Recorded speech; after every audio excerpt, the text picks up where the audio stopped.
Most private funds have a beginning and an end, but some funds are designed to keep going. Welcome to the Evergreen Fund.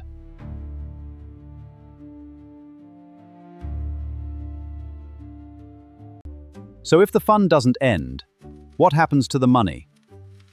Capital can be invested, realized and reinvested, while new investors may continue to enter. That's the evergreen idea. Here's another major difference. Investors don't necessarily all enter on day one. Subscriptions are typically priced using the fund's AV at specified dealing dates.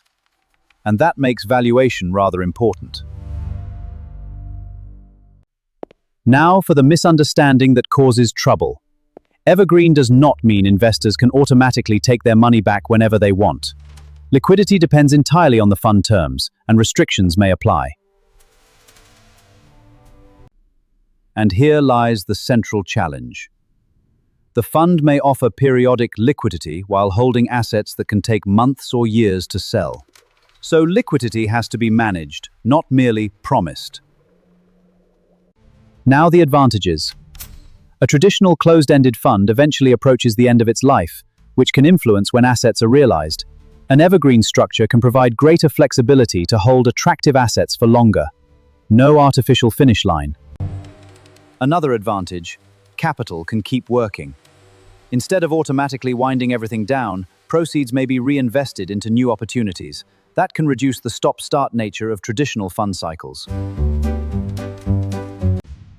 There's another attraction. Investors may not need to wait for the manager's next fundraise. They may enter an existing portfolio at an available dealing point, subject to the fund terms. That can offer immediate exposure to an already invested portfolio. Private market performance can depend partly on when capital is deployed. Continuous investment can spread deployment across multiple periods and market environments. That may reduce concentration in a single vintage. Reduce, not eliminate. And now the disadvantages.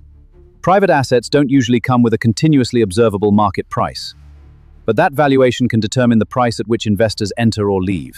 So robust valuation governance matters enormously.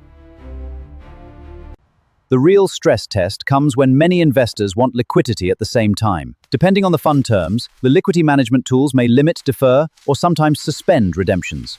That protects the portfolio, but it may frustrate investors. Evergreen funds also create an important fairness question. New investors enter, existing investors remain, and others may leave, all around the same portfolio.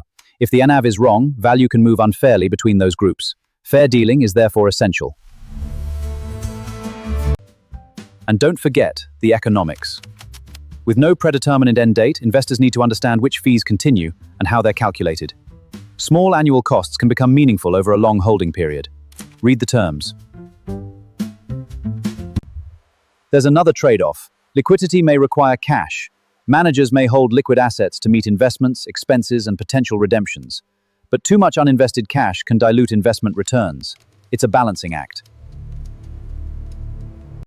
You may also hear that evergreen funds can soften the private market J-curve.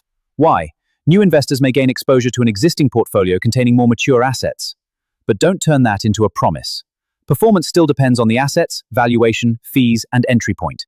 So, is evergreen simply better? No. They solve different problems.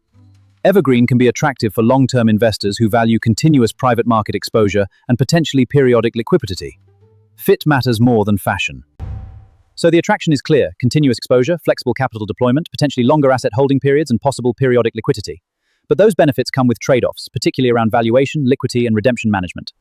The structure is flexible. The underlying assets may not be. If you remember only one thing, remember this. Evergreen describes the continuing life of the fund.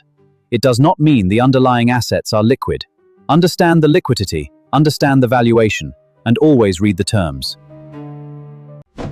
One last thing, quick test. Correct. Evergreen means no predetermined fund end date, not unlimited investor liquidity. Now you understand evergreen funds.